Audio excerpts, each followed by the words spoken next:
Good day, Sir, Madam. I'm Rochelle Urbano, single, 23 years old, high school graduate.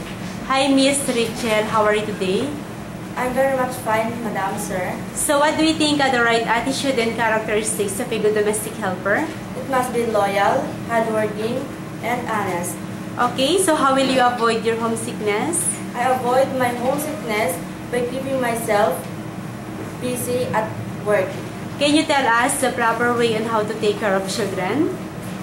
By giving them the right food and nutritious, by giving them vitamins on time, take a bath every day, play with them, and love them as my own brothers and sisters. What if you commit a mistake and the emperor scolds you? What will you do?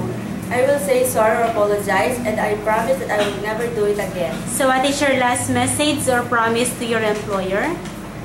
Sir, Madam, please do hire me. I really need this job for my brothers and for my family, and I promise to finish my 2 years contract. Thank you, Miss Rachel, and hope to see you soon. Thank you, Sir, Madam.